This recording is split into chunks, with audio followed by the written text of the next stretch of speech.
2 seconds. We are now. Yep. All right, that was weird. Something caused the entire stream to crash there. You know what it was? I'll tell you what it was. It was the truth bomb that I dropped there. But first of all, I'm going to put Forrest on the back burner as he should be. And I appreciate all the nice things that everyone's saying in the chat about the man cave. What the Yes, heck? it is the Gengar from GameStop. And thank you for checking out the man cave. I mean, yeah, I'm really proud of it. Again, that's something I built on my own, something that Forrest, he could never understand. He could never understand all that I've done and all the work I've done to make this dream a reality for me. All right, well, sorry about that. Now I'm afraid to I'm afraid to play the one from Forrest. I'll tell you what. Crash it's all right. Play it at the end. Play it at the end. I'll play it at the end. Yes. I'll tell you what. It was super mid anyway. You don't need like if I were like of course I checked out the promo because I'm a good champion. I'm gonna give Forrest his shot, and it was mid. Let's be real. It was a very mid promo. I would definitely say to do a little bit better. I can give you some. Listen, Maxwell, Rome, Friedman, calm down over there with your Burberry scarf. You're one Burberry scarf away from being the Fed's imitation of MJF. First of all, you are the WWE of predictions, okay? You're the one that's going out there, having these buy one get one 4-night extravaganzas, all that shit. You know what I mean? Like me, I'm over here putting on double or nothing quality pay-per-views. I think we need a broken table man cave tour, says Big T. I will absolutely do that. So you were the one that introduced the champion retains during a draw, which is literally a WWE rule. I believe that's a rule in AEW as well. More than likely. And yes, Juan, I do wear the black glasses to hide the pain because yes, it might be in the past for us, like your promo alluded to, but those who do not learn from their history are doomed to repeat it. So that's why it's important to know the past. Since then, have I ever asked you to drive me to give you rides to Best Buy? Got it. Absolutely, yeah. I haven't asked you for a ride since, and I didn't even have a car for like a year or so afterwards. I was like, I'm never asking that guy for a fucking ride again. He's not championship material. You know what I mean? Look at this thing. Look at the shine of this thing. All right, gentlemen, let's get back on track here with the Rampage review. Next up, we had Red Velvet versus KRIS Statlander. This match was absolutely great. I thought Statlander is absolutely showing that she should be next in line for that TNT title. Real quick, just to give Big T the answer he's looking for. Yes, I actually did end up getting the Sonic. I had to import it from Japan, which that was a nightmare. Like, oh my god, what a nightmare that was. Again, a little bit of a shoot. I was very annoyed at Forrest back then.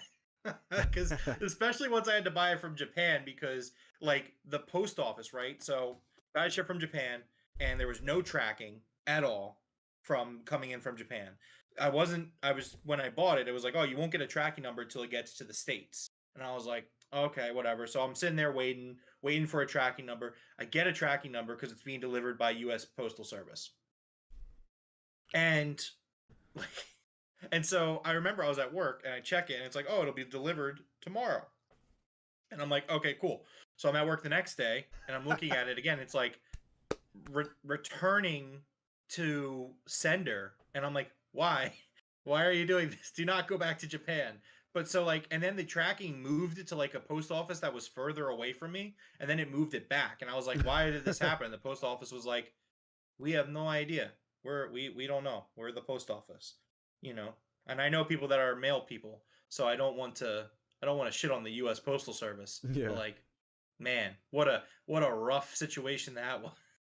But no, I do in fact have every single Smash Brothers amiibo, and I'll do a man cave tour since everyone seems so interested in it. But so the amiibo are actually, and I'm really proud of this, so I am going to toot my own horn. The amiibo are actually lined up in the same order and the same amount of columns or rows, I guess you should say, that are on Smash Brothers Ultimate's select screen. So they are in order. I had and a they feeling are... you did that. Oh yeah, I had to do it, man. Like I've been collecting all these years since 2013, 2014, whatever it was. Like I've made hold on, I am going to say this sentence with the glasses on. Look, in my hunt for these amiibo, I have made children cry at GameStop. I don't doubt That's that true. actually. That's a true story. Well, so when the craze first started, we're just off the rails. It is what it is. When the time. Yeah, it's a Friday night. We're having fun. We're having a good time. You know what I mean? So, when the amiibo craze first started, right? I didn't think I was gonna fall into the hole, and I was like, "Oh, I'll get the ones for the characters I like." So that first wave, I got like Link, Peach, Marth. No, I didn't get Marth. I was just like, I'll just get a few of them. I'm gonna use them for the gameplay. Then I got them, and then that night I laid there in bed and I was like, "This is a life-changing moment for me." And so I remember going to GameStop. Started. So I went to the Toys R Us that was near us, and I got the Marth figure. Oh, what's up? Jordan's here. What's up, Jordan? Yes, hit that like, please. Telling a great story, so please like the what's video up, Jordan? for us. So I go to Toys R Us and I get the Marth, and then I'm like, okay, I have 4 of the 8. I need all of them. So I'm on my way home. I go to the GameStop close to me, and I walk in, and I asked the guy, like, hey, do you have these 4? I don't remember what they were. I think it was like Villager from Animal Crossing, Wii Fit Trainer, because who the fuck cares about Wii Fit Trainer? Apparently I do. And then like 2 other characters. And he's like, we actually have one of all of those left. And I'm like, excellent. Kid walks in behind me and he's like, do you guys have the Animal Crossing Villager amiibo? And I'm like, and I'm literally cashing out, paying, and they're like, that guy just bought one. And I'm like, hi. Yeah, see you later. And I leave. Kid. And that kid seemed super bummed out as I was leaving. I was like, it's not my fault. It's Nintendo's fault for doing this to that child. It's not my fault. They should have made enough for everybody. Dude, I've had the opposite happen to me. I've had a kid in front of me buying the last freaking figure that I wanted. I was like, you little bastard. Like, you know what I mean? So. Well, that's what happened at the Best Buy, because we got there like 2 minutes before they opened, and they had 5 to sell, and I was like the 6th person in line.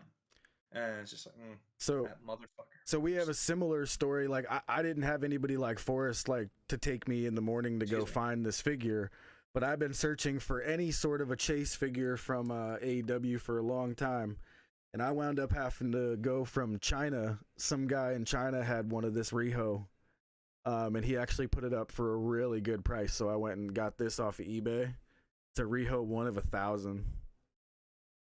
Yeah. And I had no tracking number from China. I just had to be like, well, hopefully it shows up one day. And literally like a month later, it just showed up. Big T with a great idea in the chat that for the record, I am 100% down to have a gaming podcast. Like when I do this room tour, you guys will see that, while I do love pro wrestling, I think video games might kind of top that love. Oh, dude, that's actually a pretty good idea, Big T. And that's where I got my start, is doing gaming and stuff. So that'd be cool. We can get a gaming thing going. We can do all kinds of stuff. Absolutely. Same. Yeah. I'm on that same wavelength. Do we have any rings? What do you mean about rings? I mean, I have a certain kind of ring. I can go grab it. Like I actually have viewers. Like right here should be the Green Lantern green ring and the black ring. I have a wedding ring. Yeah, here's the Black Lantern and the Green Lantern, but he might mean something else. Maybe he means this guy right here. Oh no! Oh my God! No, it's fine. It's fine. It's fine. Look at that. I put a lot of. Oh, that's sick. Go Birds! Right? Go Birds. Look at that. It was a gift from a dear friend of mine, a friend who has never not given me a ride to a Best Buy before. Okay, if it's who I think it is, there's a reason for that. I feel dumb now. It's not for who you think it is. It's not a D. He meant like wrestling rings. So yes, I do have the AEW ring. If you look close, way up there where Sting is, the big Sting, I forget what it's called, a wrestling buddy, I think. He is actually inside my AEW ring. Right there is the ring post, and that's the edge of the ring right there. The ring is supposed to be in front of this, but my shelf is not big enough. That stage is like 2 feet wide. I don't know where they expected that to fit on anything other than like a kitchen table. It's enormous. Jordan, Yeah, all my shelves are just covered in anime figures and Kamen Rider belts. Yeah. So just going off of just kind of touching on the chat again. So Big T is saying gaming collection, movies, television, all things non-wrestling. I'd be down to do that. Jordan also says Rome's Legend of Zelda stuff, the best though. You haven't even seen the best of it. I have. Turn the camera to see that shelf next to you. Just a tad. The one behind me or the one over there? The one to your left, yeah. My left. So this one. Yeah. Oh, that's not even the coolest shelf. Oh, I know, but you know. Yeah, hold on. So turning into a room tour. Hey, there we go. Hell yeah. Well, it's just a sneak peek because there's more. So let's see if I can get everything. So the top is some pop figures from games that I really like. Also Star Wars, Dragon Ball Z. I like the Pokeballs. I got Pokemon Pops. I have this beautiful... Open the door up, hold on. I have this beautiful Zelda chest, which can make noise if I open and close it. It makes the chest noise. Oh, it's got the rupees in it. That's sick. Yep, it's a green, a blue, and a red. Oh, shit. Nice. So I'll just take the blue out real quick. Again, we're just having fun on a Friday night. Hopefully this is on the camera correctly. I can't see the camera. You're good. Yeah, I've been to your house like 5 times. I've never even seen that. That's dope. Oh yeah, man. And then going down a little bit more. This is the trophy case part of it. Gauntlet, Pokemon gym badges. These I had when I was a kid. From Burger King. Let's go, the Burger King gold cards. Hell yeah, man. And then you got Fire Emblem. That was the 30th anniversary kind of reprint. Inside's like a I guess it's glass, a glass replica cartridge. It doesn't work because it's glass, but yeah, that is the. Yeah, the rest of it I'm gonna keep for another day for this room tour. Yeah, we'll show the rest another day. That is only a fraction of what I have. I have a whole room over there that you can't see. I have something in the front corner. I got the games in front of me, the systems. I'll convince him to do a podcast from the room he is speaking of. One day we will do a podcast. You guys are always welcome. I will gladly host a weekly in-person podcast every week. That room is where we should do the non-wrestling podcast. That would be perfect, dude. That room is fantastic. You book it and I'll be there. All right. It's literally my house. Cribs edition soon. So MTV Cribs. Cribs. That's funny. So I really want to point out something because I've been really hard on Red Velvet the past year, 2, maybe even 3. I think she's been there for a long time. She absolutely impressed me tonight. Red Velvet made it absolutely known that she has been working her ass off. She may not have been the greatest female wrestler in the world tonight, but she made it definitely clear that she has been working her ass off. And I definitely appreciated it in this match with Statlander, for sure. Yeah, I 100% agree. I thought this was an excellent match. I really love this match. I think Red Velvet's working much better as a heel. I think she's been improving deeply. She's been killing it. I fucking love KRIS Statlander. I mean, I've been a Statlander fan since like day one when she got here. And like for me, those are still my 2 favorites. It's definitely Sheeta and Statlander, man. These girls can go, and they're awesome. I also think that as much as I think Athena's great, and I think they're leaning towards doing this Athena versus Jade match first, KRIS Statlander has to break the streak. She's got to be the one to beat Jade.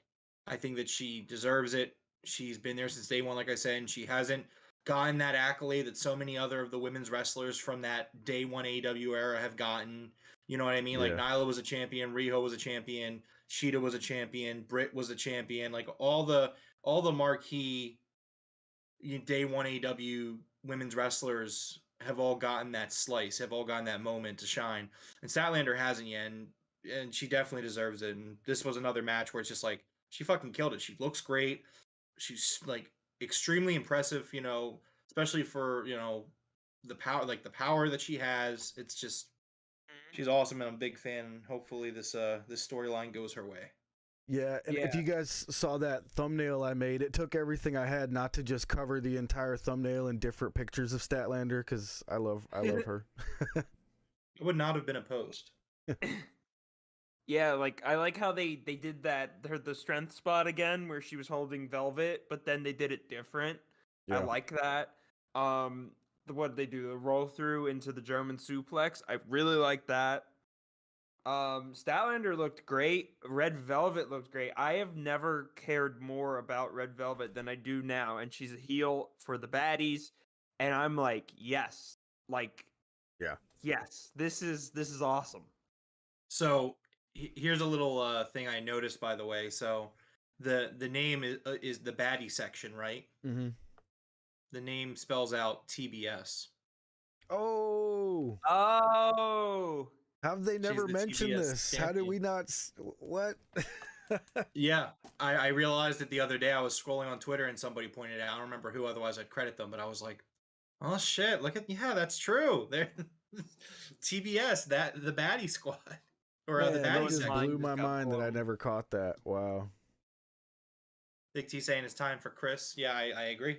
I love Kris Statlander. I'm a huge fan of Kris Statlander. Now, so I'm what I see about to happen here is, it's going to be the 3 versus 3. They're going to have that, 6 women tag. I see something happening between Statlander and Athena. I think those two go at it. The winner of that goes at Jade. I think the winner of that goes at Jade and loses, to be honest. And then I believe the next one gets to go and beat her, but I think it's going to be Statlander. I'm wondering when they're going to do it, because they're so far out from All Out. Like I would love to see that moment happen on pay-per-view. But they can do that if they do, like Jeff just said, if they fight each other, Athena and Statlander fight each other. Statlander loses. Athena goes on for a TV pay-per-view against Jade. Then Jade beats Athena. Mm-hmm. Then Kris Statlander is the only one left standing, and she's like, "I'm still gonna come after you." And it's this story of like, I've beaten you. Everyone's beaten you. You suck. Like, push her down, push her down, push her down, and then she's finally the person that beats her. Yep. Yeah. See, I don't know. If I have the say on it, I would say Kris Statlander shouldn't lose another singles match until after she beats Jade. That's my only thing. Not clean. I wouldn't do that. Not clean. I would say at all. Like I don't think that she should lose another singles match. Maybe a tag match. Yeah. That's why Anna Jay's still kind of there. Which I wonder. Agree with you. I wonder if they give Anna one more shot before, just to kind of pad it out. Maybe clearly this is leading to a trios match. This is very clearly leading towards a trios match at some point. So I guess you could do the trios match as a build up, and then you can have Athena challenge Jade. And then I don't think you do Anna again, but I guess it's maybe Anna could be like, she beats Kiera Hogan, she beats Red Velvet, and she's like, well, I deserve another shot, and she gets another shot. I could see them doing that. I don't think they will, because Tony Khan doesn't usually do 2, let alone 3 rematches. Maybe if they make it a three-way dance, you know what I'm saying? Maybe she can get in we're there. a long ways out from All Out. All Out's in September, so we have the whole summer to get through. And I don't think you could stretch this program 3 months. So and you definitely, Jade is great and all, but you can't stretch this out to a Goldberg thing. She can't go 100 and something odd. It's got to be over soon.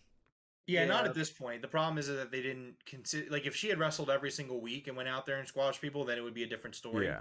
But yeah, at this point, you gotta. You didn't want to go the Goldberg route, so you gotta slow it down and just, you can't do 180 or whatever it is. Yeah. One spot I wanted to point out in this match actually happened before the bell even rang. As Statlander was walking to the ring, Velvet tried to catch her off guard from the side, and Statlander caught her in that really quick power suplex or power slam thing that Randy Orton does on the outside, and that looked amazing, and it happened really quick. Did you guys catch that? Yes. Yes, I did. That was really good. Yeah, sorry, I'm having some video issues. Don't worry, I'll be back in a second. Oh, you're good. I just noticed that. Yeah, I'm having an issue with the battery on the laptop, so I was just trying to move it around. No worries, no worries. It was about to die on me, so hopefully it doesn't. It looks like it's charging now. All right, cool. That was interesting. So we're good. So all that moving around. I loved also before the match, Taz said Stokely looks sketchy. He said he looks like somebody that you got to hold on to your wallet while he's around. Pretty sure he insinuated he's a pickpocket, you know, being from Long Island. He's just saying that he was not to be trusted. He's a sketchy guy. Very sketchy. But this was a great match. If you guys are fans of women's professional wrestling, I highly advise to check this match out. This was great.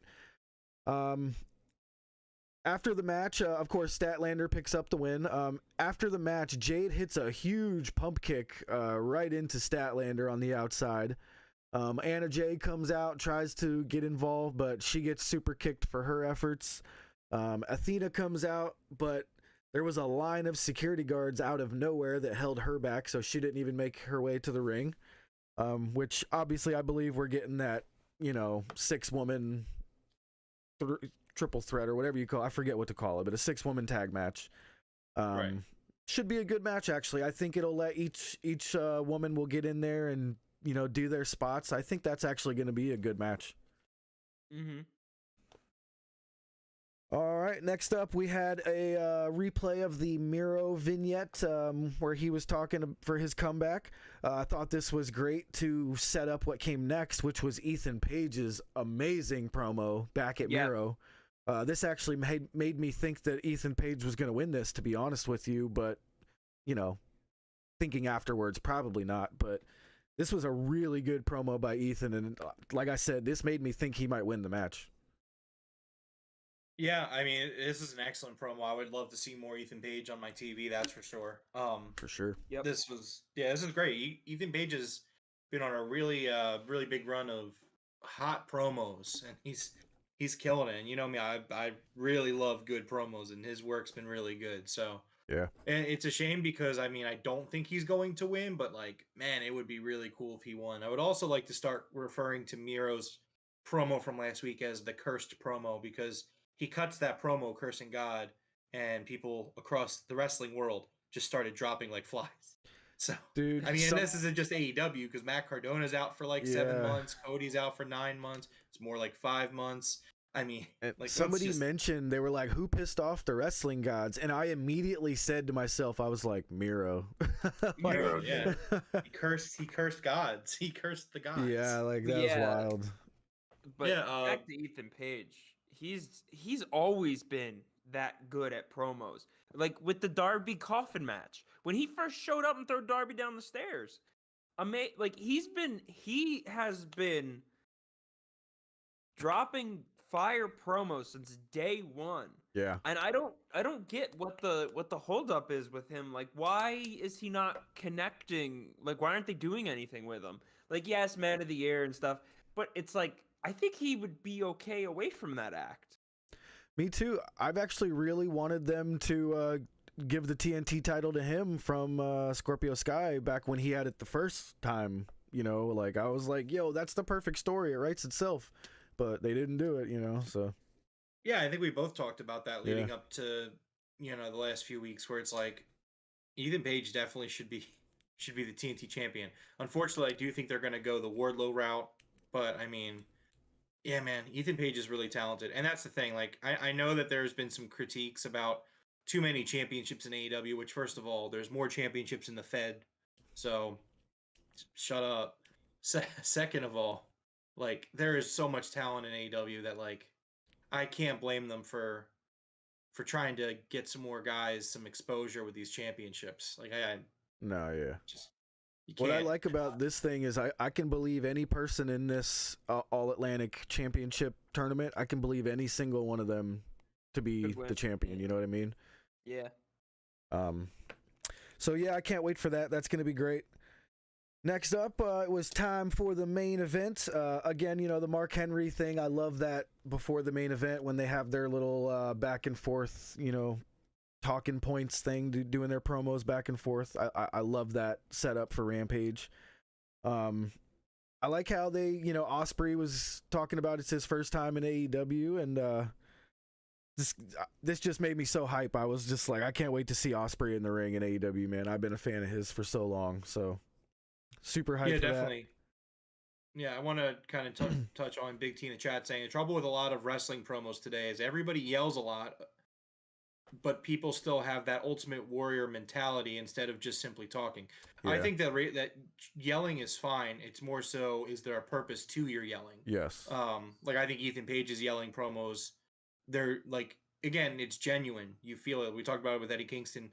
These guys, they cut these promos that just feel really genuine, and you really believe in what they're saying. And if they believe in what they're saying and you believe in what they're saying, then that's the point, and it's gold. Mm-hmm. You know what I mean? Like, and I remember there was one or two of his promos that I was like, "Who are you yelling at, bro?" But you know, I love Ethan Page's promos, but I did agree with you, Big T, just dialing it back. Like if he was at 8 or 9, he needed to go like down to 7 or 8. You know, but yeah, I think he's got the reason to be angry and to yell. I mean, when he was feuding with Sammy, it was about his child, his dog, his kids, and then now it's just like he doesn't feel respected, so he wants to be respected. Yeah. Reminds you of Austin Theory, Alwan. Austin Theory has this weird thing to me, like where when he's smiling, he looks like he has the smile of one of the Titans from Attack on Titan. Have you guys ever noticed that? If you even know who Austin Theory is. It's weird. Now it's creepy. Dude. I see it. I don't like looking at him because of it, man. When he smiles and takes his selfies, I'm like, dude, no, go away. Like, the music it's every time he smiles, the music starts playing. It's like perfect rows of like too many teeth is what it looks like. It looks like he has too many teeth. He's an alien. Yeah. All right, but let's get back to this match here. FTR and Trent versus the United Empire, which is Will Osprey's group over in NJPW, the Kingpin, Will Osprey. He was here tonight with, I forget their exact name. It was Aussie something, right? Aussie Open, there we go. And that's Kyle Fletcher and Mark Davis. These dudes are decent. I got to see Kyle Fletcher here in Philly. I don't believe Mark Davis was there, but he could have been, but I don't think so. But this was a freaking awesome match. We started out with Will Osprey and Dax, which is exactly what I wanted to see. Great opener to the match. Really, this looked like an NJPW match to me. I'm not sure if you guys noticed that, but they were hitting each other harder, and it looked more real, if that made any sense. Yeah. This match was brutal, man. Just straight back and forth. The spot where Trent did his double backflip, what do they call that? Acai moonsault off the middle rope to the outside. It looked like he might have hurt his ankle, but they kept talking about it enough to where I thought it might have been a work. But the way he grabbed it was a little odd. Do you guys think he might have actually got hurt there, or did we hear anything throughout the week about it? No, for both of those questions, I don't think it was an actual injury. Okay. I think that it was a work. I think that Trent is just a very talented wrestler. Yeah. He's very good at selling. He definitely did his job and made it look real. But I mean, towards the end of the match, when he was kind of like doing those spots that, he has to do, you could tell he kind of waved it off a little bit because you got to do your spots. Yeah. And yeah, no, I mean, I really love this match, and the Forbidden Door is open, and it's such a great idea, such a great concept. It was really cool seeing Will Osprey on national television here in the States. Yeah. I just wish this match would have went like another 5 to 10 minutes. That was my biggest critique. I felt like the middle part was just kind of rushed, and I would have like it was Rampage, so they can't. But like if this was on Dynamite, I think it would have been a lot better of a match, just because it would have had more time to breathe. And maybe that's just me thinking like, oh man, I really want to see more of Will Osprey because I don't see him very often, like at all. Juan in the chat saying, do you guys agree with AEW debuting Will Osprey in a tag team feud, or should he have debuted in a more high-profile matter? No, I think this was a fine spot. I mean, I don't think he's going to wrestle a singles match at Forbidden Door personally. That's my prediction, and Forrest will come to learn that I'm actually really good at predictions. So the way that I'm looking at this is, at the moment, he is actually focusing on his group, the United Empire. They got the Great O'Khan, they got Jeff Cobb, they got all these guys you saw tonight. So he's really focusing on this faction of his. So I do believe it was okay for this is his debut in AEW like this, but I really, really don't want to see him in a three-man tag or anything like that for Forbidden Door. I really want to see. I'll even take Trent. It looked like they were feuding him and Trent a little bit here. I'll take him and Trent one-on-one, but I really want to see Will Ospreay one-on-one. He's an unbelievable performer, top 10 in the world right now, in my opinion. Like, agree with you. I just looking at the booking, it seems like they're going to do United Empire versus the Best Friends / Chaos. Yeah. So that's just. Well, I'm saying he wasn't impressed with the other guys. I'm assuming you're referring to Aussie Open. Yeah, they're just a couple of mid-carders. They're just guys that are in his faction. I mean, Will Ospreay's the guy you want to pay attention to in that. Yeah. I'm actually. But I did like the one dude, the big guy. He kind of got Sheamus vibes. Yeah, he's. And right. I was like, oh, okay. Like as soon as I made that connection to like, oh, he got Sheamus energy, I was like, all right, I'm with this dude. The Arrow guy, what is he? The Aussie Arrow or something they were calling him. Aussie Open, yeah. He I didn't really vibe with. We didn't see too much from him, but like Rome just said, it was more about Osprey doing his flip-de-doos. Yeah. And he does very good flip-de-doos. Very good. Juan, like I said, Trent looked injured, and the reason I thought it was real a little bit was because he didn't sell the injury right away when he landed that backflip, and he just kind of went to take a step, and when he took that step, he winced, and then he looked down. So I was like, that's not a normal selling of an injury, but like Rome said, he's really good at what he does, so maybe he knows how to give us that. I think it was a work question. That's just my opinion. Yeah, we didn't hear anything this week about Trent being injured. I think we would have heard something. Oh yeah, usually stuff like that usually leaks through the grapevine when it's Rampage. It's taped on Wednesday after Dynamite, so that's true. We would have heard something if he was hurt. All right, we had some huge Let's Go Osprey FTR chants. The FTR chants were obviously louder, but it was very nice to hear the Let's Go Osprey FTR chants. Once again, the AEW crowd is proving that this whole myth of a casual audience is a freaking myth, dude. When Hangman said Okada's name, that crowd fucking exploded. And people chanting Osprey's name, they know who these people are. This casual audience thing is a myth, man. I think more so the way people have to look at it, and this is just, again, if you're a WWE fan, you probably don't like this podcast. You probably don't like me, and that's fine. I don't like you. Fuck off. You know what I mean? No, that's not true. Well, I don't We're just hard on them because of how good it used to be. Yeah, well, I go hard on them because they gave me plenty of reasons to go hard on them. So that's just the way it's gonna be. Yeah. It'd be like if the wife and I had a child, right? And the wife beat the child, and we got divorced. And like I have to take care of the child still, but the wife has to remain in his life because he is his mother. And I would be like, "You still beat my child, you son of a bitch." No.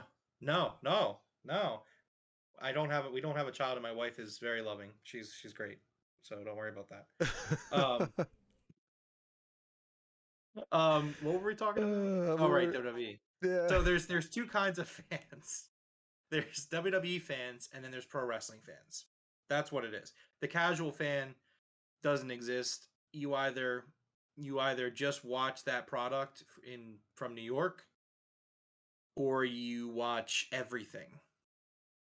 And then there's a very small sliver like young Jeffrey here who watches everything, including the Fed. There was no way a Forbidden Door could have ever worked with NJPW. Them working with AEW, and I hate to say this, is literally best for business. Are you saying there was no way that the Forbidden Door would have worked with WWE?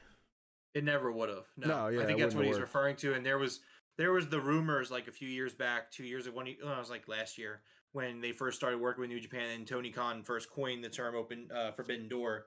But that was more so referring to Impact, where it's just like people were like, "Oh, WWE's going to work with New Japan." Like that would never work. It would never work. Like I don't care what WWE marks think, it wouldn't have worked because there is nobody like Vince McMahon would not let WWE guys take the pin or do the job for anybody outside of their company. like No. any company. Like Mickie James was in the Royal Rumble. She was the Impact Women's Champion. She was treated like shit. They didn't even. She got her entrance. She was the Knockouts champion, and they didn't even call it that. That's the name of the championship, is the Knockouts Women's Championship, and they called her the Impact Women's Champion. There's no respect there. So it's like, that's just what it is. Juan saying, how about a TNA and AEW collab? Would that have worked? You know, honestly, I think it kind of would have, but the problem is I feel like part of me feels like Impact wants to stay away from AEW just because I feel like part of me feels like that maybe Impact feels like that AEW really benefits more than they do those situations, which they do, because nobody watches Impact. Like, I bought an Impact pay-per-view to see Kenny Omega defend the world title when he had it against Chris Bay. But like, other than that, like I caught snippets online, but I mean, for me, it's a time thing. But also, the Impact product is failing. There's not a lot. They can't sell tickets in the small 100 people arenas that they're doing as it is. You know, they're not moving tickets. They're not making money. It is a concern for them. But I don't think they benefit from working with AEW. Now, whereas I think New Japan and AEW, you know, there is room for both of them to benefit from this, because AEW is going over to Japan and trying to become popular there. New Japan is finally, after like years of really struggling to get a foothold here, they're finally starting. So like the Forbidden Door works really well between AEW and New Japan because they both benefit from it. Yeah, I mean, I actually think the Impact relationship is kind of still there. It's just very, very, very, held back. Every once in a while we get it. We got Morrissey, what was it, a month ago maybe?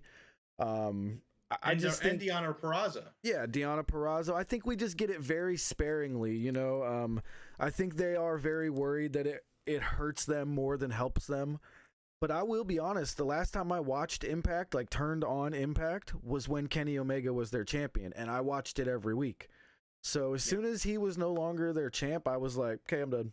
Like, well, so here's the other thing, right? Because you're like, just to kind of play devil's advocate, because it's something I noticed. You're talking about Morrissey and Deonna Purrazzo being on Dynamite 3 weeks ago, whatever it was, 4 weeks ago. But the problem with that is that, so I follow Impact on Twitter, and I did not see a single tweet, promotion, mention, a retweet. Like, NWA will retweet when their wrestlers go places. Nothing from Impact. Impact did not advertise that at all, which, again, they don't have the scope that AEW has, but like, there is an Impact diehard fan base there to some degree, where you would think they would be like, hey, our women's champion is going to be on AEW on Wednesday.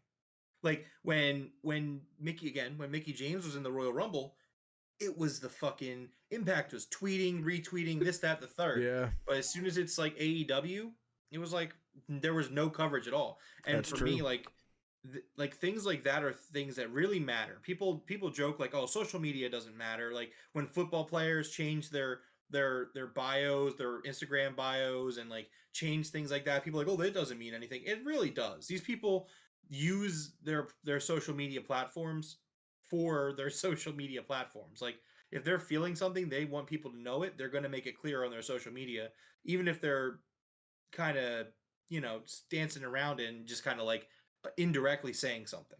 So the fact that Impact did not promote it at all, like, that's all you got to know. Like, that's a good point. I never thought about that. They didn't promote that at all. No, not at all. All right, so this match was, I want to say it was my favorite match of the night because I love FTR so much, but I really think that the Statlander match was my favorite of the night. But this match is just right there with it. I'm a huge Osprey fan. I'm a huge FTR fan. This match had everything I wanted from it, you know what I mean? And I was not expecting Trent to pull off the pin. Trent pinned Kyle Fletcher, so he was kind of the jobber in this one for the pin, but I didn't expect Trent to get this pin, man, and I thought that was good. I know Trent's Tony Khan's a big fan of Trent, so are we. I know you are. Oh, yeah. Me. Yeah, and that was good to see him get a big win on Rampage there. I liked it. Yeah, and Yeah. also like there was a moment where Trent was doing I don't know if you guys saw it. He goes to break up a pin, but he's hopping in on one leg and then Yep. just dives in. And I was like, "Let's go. That's awesome." You don't see that often. Trent's really good, man. He is underrated as hell. Chuck Taylor is underrated as hell. Orange Cassidy, I wouldn't say underrated, but let's say underrated. Like Yeah. I just think that those three guys are so talented and they're so good. And like the same way that I want to see KRIS Statlander win a title, I really want to see the Best Friends and Orange Cassidy get some gold at some point before Yeah. their AEW runs end, because they're so important to this company's foundation and even to this date. I mean, I don't know why that they maybe I think part of me feels like it's a storyline reason why they're keeping Trent and Chuck Taylor separate, and why Trent mentioned that he was sad last week because his friends weren't there. Yeah. But I mean, like, man, these guys are super talented, and I think it's going to show up at Forbidden Door. Like we're gonna see some stuff about that. Yeah, hopefully. So Trent gets the win. There was some really loud "This is awesome" chants, absolutely deserved. Again, this match was freaking great. Yes. Yeah, I mean, what more can you say? Trent put on a great show. FTR put on a great show. If you guys haven't seen it, by the way, there's an FTR shirt that's only available for a few more days on Shop AEW. I actually just ordered it. It was too good to let it pass by. And yeah, this was a great Rampage, man. I'll put this up there with 4.5 out of 5 on the Rampage scale. Wasn't the best episode I've ever seen, but it definitely did its job, and we're getting progression towards Forbidden Door, and we got Will Ospreay's debut, man. So this was a great episode as far as I was concerned. Yeah, Juan saying that he thinks Trent could really benefit from separating himself from Best Friends and going on a complete singles run. Yeah. I mean, he's definitely talented enough to do it. I mean, but part of me thinks I would rather them stay together as best friends. I mean, this isn't the Fed. You don't need to break up every single tag team. You know what I mean? I mean, I personally would rather see Trent as TNT champion Sure. than Scorpio Sky or Sammy. Absolutely. I completely agree. Yeah. I He would just be a think really that good TNT champion, actually.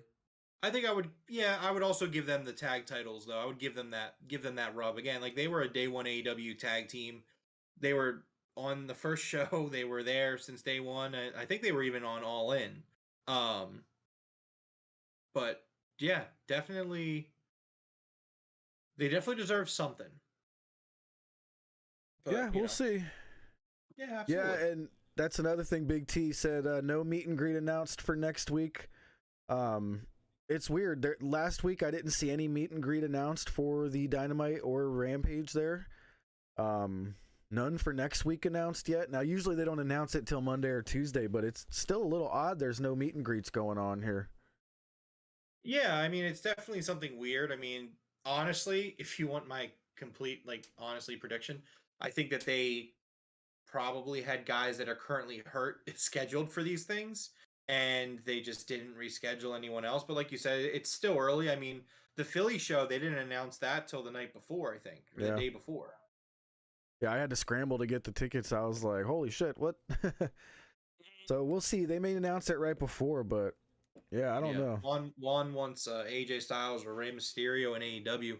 I would definitely take AJ Styles in a heartbeat. I don't know if I would take Ray at this point though, but I definitely would take AJ Styles. I can't take anybody that I would consider a WWE lifer. I don't want anybody that I would consider a lifer over in AEW. That's also fair. Yeah. I don't consider AJ a lifer. I think he's just Mysterio. Oh, Ray, yeah, Ray's. Yeah, I want AJ. Lifer. AJ's awesome. Like, can we? Ray was such I don't want to say Ray's an idiot, but like, Ray. So they say Ray signed with WWE because they wanted Dominic to get trained there, right? And I'm like, I don't know. Wouldn't you want your son to be trained like the proper way? Like, trained to be like a pro wrestler, not if you want him to be going to the E. That's they have a specific style that you have to wrestle there. So that's where you would want him to go if that's your goal. Actually, I think it's easier to learn E style and then work your way out of E style into indie style, and then because then whenever you leave the E, you can go on the indies, develop your own style. Then when you come back, you have a new E version. True. Or there's another way to go about this. You can spend 6 years. You could work in the E for like 10 years, 15 years, whatever it was. not 15 years. It was more like 10 years. And then, you know, they can fire you because they don't think you're worth anything, right? And then you spend 6 years lying to fans, building them up and saying, hey, man, I'm the throne breaker. Fuck that place. That place can burn to the ground, you know? And then the fans who really kind of resonate with that, like, hey, I used to be a fan of that company too. And I really hate the way that they've treated me as a customer. I'm going to believe in you, sir, who I'm not going to, you know, this is just a very generic way of doing things. There's no one I have in mind specifically, but you know, you know, we could do this, and then oh wait, I'm actually going to go back there and be a complete hypocrite from everything I've said over the last 6 years. I actually agree with Big T. If he were to do something like that, like officially end his contract and then go all over the place and then wind up in AEW, I might be all right with it. It's just, it would just feel weird. You know what I mean? Somebody that's just always been there, it would just feel odd. It would be like seeing Goldberg. And I know people are like, oh, I swear we're going to see Goldberg. No. Be better. I don't want to see Goldberg. That would be an L for Tony Khan. Like maybe if he goes in there for one match and he loses, but even then, like I don't want to see Goldberg. Fuck Goldberg. He's made it very clear that he doesn't give a shit about the industry or pro wrestling or the fans. He's literally said that he does it for the money. Yeah, he don't deserve. He can make more money doing something else. He would do it instead. So just fuck off. Like just go away. You can go take his Saudi money. That's no, please no. Yeah, exactly. All right, so I know we saw a little bit of a preview for Dynamite. Did you write anything down that we got coming up for next week? I do. I have the everything that's announced to date. Perfect. Show what we got. So next week is the Road Rager edition of AEW Dynamite. It's a theme show, so I mean, it's definitely something to keep an eye on. I mean, could we get a debut or return? Possibly. Tony Khan really likes these themed Dynamites. They're usually a big deal for him. But in terms of what's announced, we have a hair versus hair match, Chris Jericho versus Ortiz. We have Wardlow in the class action handicap match. That's what they're calling it. Yes. It's 1 versus 20 elimination style against the American Arena Security people, the ASP. And it's an elimination match. We have an All-Atlantic Championship qualifier match. We have Canada's Ethan Page versus Bulgaria's Miro. The winner of that match will go on to Forbidden Door in the four-way dance for the All-Atlantic Championship. So far, we have Pac. We have Pac, who's qualified for that match. We have the AEW World Tag Team Championship match defended in a ladder match, and it's a three-way dance, boys. It's Luchasaurus and Jungle Boy defending their titles against the Young Bucks and the Hardy Brothers. Ooh, why is Christian always trying to rope these dudes into a three-way, man? And then he's a former ECW champion. So them three-way dances, man. He likes to dance. I feel like he's like vicariously living through Jungle Boy, and that's his character right now. Possibly.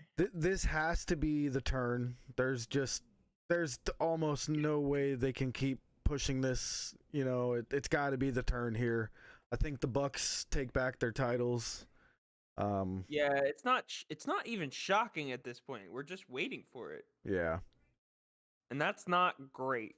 You want to be shocked and surprised. You don't want to be like, all right, well, he's going to do it now.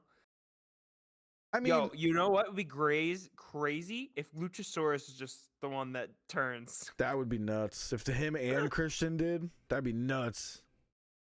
Yeah, that would be interesting. Or just Luchasaurus.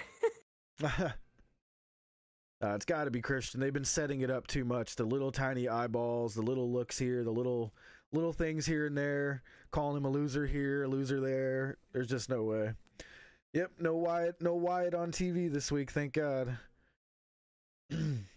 Yep, we made it through another week of pain and treachery. We've navigated through the maze once again.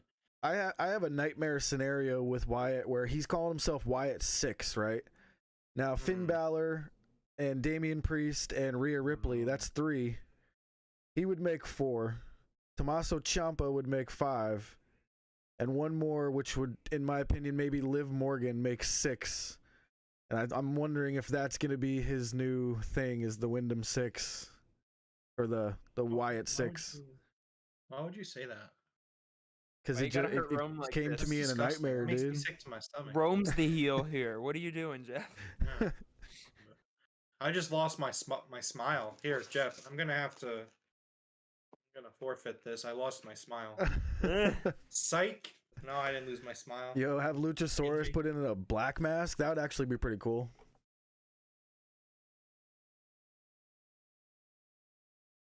All right, so I guess we will end off the show tonight with Forrest's rebuttal to Rome's promo there. You got anything to say before we play the rebuttal to your promo there, Rome?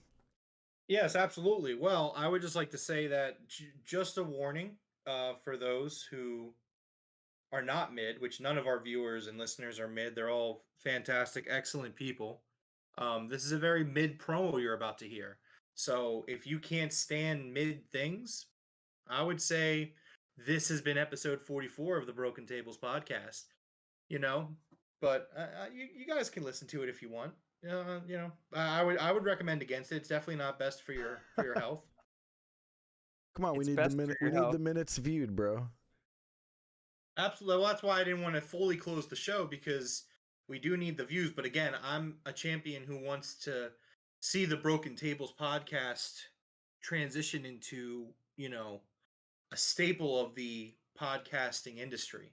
So as the champion in this era, I need to make sure that the show is the best that it can be and that it succeeds. And I honestly, I don't think a mid promo is going to help us with views at all, Jeffrey. I said minutes, you know, the people who are already watching, the minutes that they watch counts, you know, so. Yeah, absolutely, man. And again, we love those people. But again, I'm just warning the people that have been here through the whole show, because I appreciate them so much, because they mean so much to me, because I am their champion. I don't want to see my fans go through this. Like, I don't want to see them like I your don't want ears to see might your bleed. fans go through your title reign anymore either. Every 4 minutes, you got those glasses on and you're cutting a promo on me. Play the damn clip. All right, guys. Peace.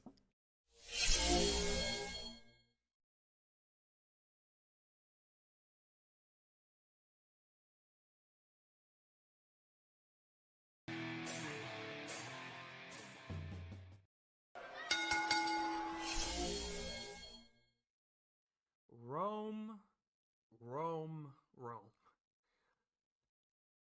You want to talk about the past? It's true. Unfortunately, it's all true. I let you down. And for that, I'm sorry. I know you needed me that day.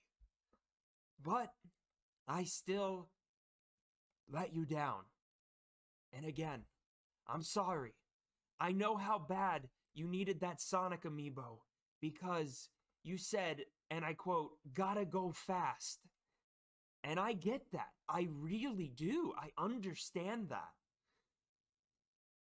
But what I don't understand is your obsession with the past and your fixation on the past. It's been 10 years. 10 years, Rome. I spent those 10 years bettering myself. I spent those 10 years getting stronger, faster, wiser, so that I could be the hero that these people need.